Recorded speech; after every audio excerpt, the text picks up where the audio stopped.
ये वीडियो है हमारे हिंदी भाषा शिक्षण के क्वेश्चन पेपर की। हाँ जी, ये डीएलएड प्रथम वर्ष का क्वेश्चन पेपर है, बिल्कुल लेटेस्ट है। ये आपको यहाँ पे दिख रहा होगा कि प्रिंटेड नहीं है, तो इसका ये मतलब नहीं है कि ये फेक क्वेश्चन पेपर है, बिल्कुल, क्योंकि ये आंतरिक परीक्षा पत्र है, तो यहाँ पर इसको जो है प्रिंट नहीं किया गया किसी वजह से। तो ये अनप्रिंटेड ही बच्चों को ऐसे ही जब टीचर ने तैयार किया क्वेश्चन पेपर तो डायरेक्टली बच्चों को दे दिए गए। तो ये फेक बिल्कुल नहीं है, बिल्कुल रिसोर्स इसका सेम है जहां से सारे क्वेश्चन पेपर आ रहे हैं। ये दिल्ली के ही किसी डाइट कॉलेज का इंटरनल का क्वेश्चन पेपर है। तो चलिए देखते हैं इसको। यहाँ पर आपको ये पूरा 75 नंबर का क्वेश्चन पेपर मिलता है, 25 नंबर का इंटरनल जाता है आपका प्रैक्टिकल का।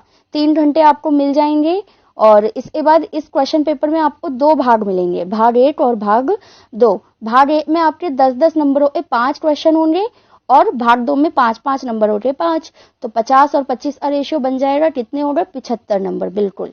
तो चलिए देख लेते हैं क्वेश्चन किस टाइप से आएंगे। और हिंदी के क्वेश्चन तो हर बार रिपीट होते हैं। अगर आप इस क्वेश्चन पेपर को देखेंगे ना, ये 2020 का है, तो इससे पहले 2019 का क्वेश्चन पेपर मैंने देखा है, बिल्कुल सेम ही है। एक आध क्वेश्चन ही इधर उधर होगा, बाकी पूरा पेपर सेम है। तो आप इन क्वेश्चंस को जरूर तैयार कर लीजिए। मोस्ट इंपॉर्टेंट क्वेश्चंस हैं और ये आते हैं पेपर में और हर बार आते हैं। सिलेबस पढ़ाते हुए भी मैं बताती हूँ कि हाँ ये टॉपिक आएगा, इसमें से क्वेश्चन आएंगे, आप ये जरूर कर लें। तो क्वेश्चन नंबर 1 है आपके पास कि व्याकरण शिक्षण क्या है। बहुत इंपॉर्टेंट है, आप इसको रट लें, ये आता ही आता है अगर आप डीएलएड फर्स्ट ईयर में है तो, चाहे आपका इंटरनल हो चाहे आपका एक्सटर्नल हो। तो व्याकरण शिक्षण से आप क्या समझते हैं, 3 नंबर में डिफाइन करेंगे। व्याकरण शिक्षण के उद्देश्यों पर प्रकाश डालते हुए बताइए, यानी आपको उद्देश्य बताने हैं 3 नंबर में।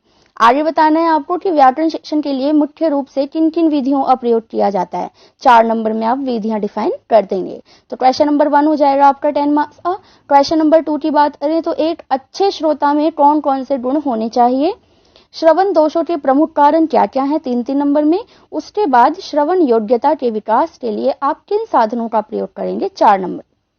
तो आपका ये 10 मार्क्स का क्वेश्चन पेपर तैयार हो जाएगा। यहाँ पे आपको अथवा करके भी एक क्वेश्चन दिया हुआ है क्वेश्चन नंबर 2 में। देखिए ऊपर दिया हुआ था श्रोता से श्रवण से रिलेटेड है, नीचे आया है पठन शिक्षण। तो ये जितने भी आपके शिक्षण थे ना, श्रवण पठन लेखन, इन सबको जरूर तैयार कर लें, इनमें से आते ही आते हैं। तो पठन शिक्षण के प्रमुख उद्देश्य कौन कौन से हैं, 3 नंबर में डिफाइन करेंगे, यानी कम से कम 6 पॉइंट्स होने चाहिए। पठन प्रक्रिया के प्रकारों की चर्चा करते हुए, यानी आपको प्रकार बताने हैं 3 नंबर में। फिर लास्ट में आपको विधियों अभी यहाँ पर जिक्र करना है 4 नंबर के लिए। अगर 4 नंबर के लिए तो आपको कम से कम 8 और ज्यादा से ज्यादा 10 पॉइंट तो यहाँ पर करने ही होंगे। प्रश्न 3 जो है बहुत ही इंपॉर्टेंट है, गद्य शिक्षण भी और पद्य शिक्षण दोनों अथवा करके ही आते हैं। आप दोनों में से एक को तो जरूर तैयार करें, चाहे आप गद्य शिक्षण को बहुत अच्छे से तैयार कर लें, चाहे आप पद्य शिक्षण को करें। तो गद्य शिक्षण की प्रमुख विधाएं कौन कौन सी हैं, प्राथमिक कक्षाओं में कौन सी विधाएं ज्यादा उपयुक्त होंगी, उदाहरण देकर स्पष्ट करना है आपको। तो ये 10 मार्क्स के लिए। सेम नीचे पद्य शिक्षण क्या है, पद्य शिक्षण की आवश्यकता और महत्व क्यों है, उसके बाद इसकी प्रमुख विधियों का उल्लेख। तो गद्य या पद्य दोनों अथवा करके आते ही आते हैं, तो एक तो आपको जरूर आना चाहिए। क्वेश्चन नंबर 4 जो है वो प्राथमिक कक्षाओं में सतत और व्यापक मूल्यांकन। ये देखो कितनी बार ये क्वेश्चन आ गया, मतलब हर सब जब सिलेबस कर रहे थे हम तो ये हर सब्जेक्ट में था टॉपिक, सतत और व्यापक मूल्यांकन। और अब जब हम क्वेश्चन पेपर कर रहे हैं तो यहाँ भी मतलब अधिकतर जो हमारे क्वेश्चन पेपर अभी तक हुए हैं सब्जेक्ट वाइज, उसमें ये सतत और व्यापक मूल्यांकन तो आया ही है।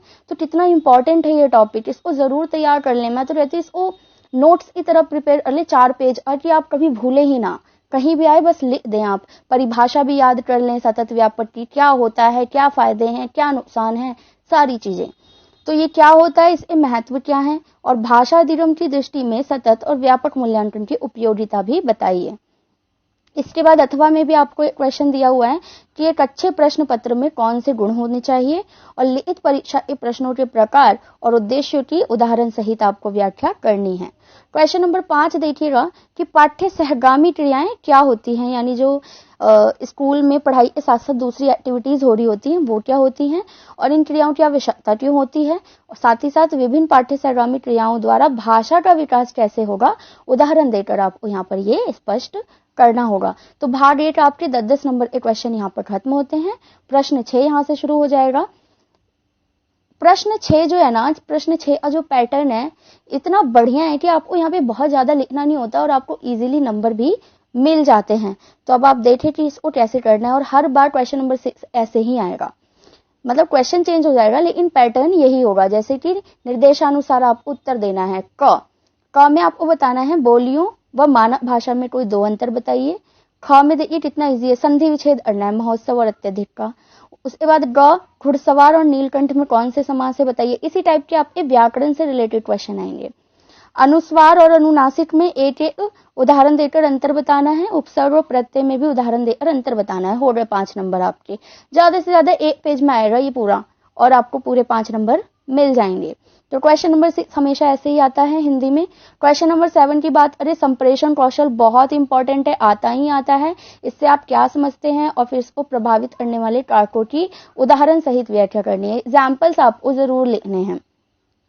7 नंबर क्वेश्चन में आपको अथवा करके एक और क्वेश्चन दिया गया है, लेखन कौशल के प्रमुख उद्देश्य। देखिए लेखन कौशल भी आ गया, ऊपर पठन कौशल भी आ गया था।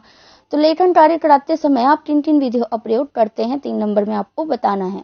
क्वेश्चन नंबर 8 दिया गया है आपको कि धीमी गति से जो सीखने वाले बच्चे होते हैं उनकी पहचान किस प्रकार की जा सकती है, और उनकी प्रगति के उपाय भी लिखिए। तो यहाँ पर आपके पास कोई अथवा का क्वेश्चन नहीं है, कंपल्सरी हो गया ये। प्रश्न 9, कविता किसे कहते हैं। वो जो पद्य शिक्षण था ना, जो पद्य था वही कविता होती है।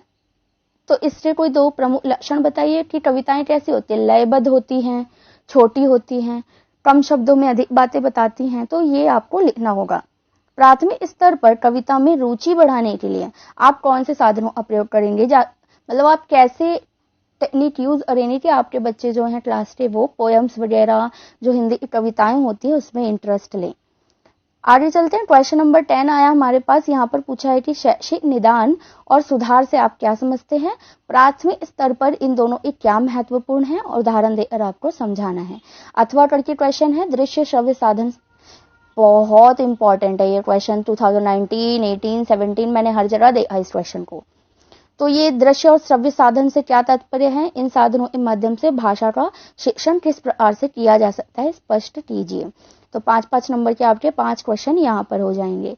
तो ये आपका हिंदी का क्वेश्चन पेपर था DLED फर्स्ट ईयर का।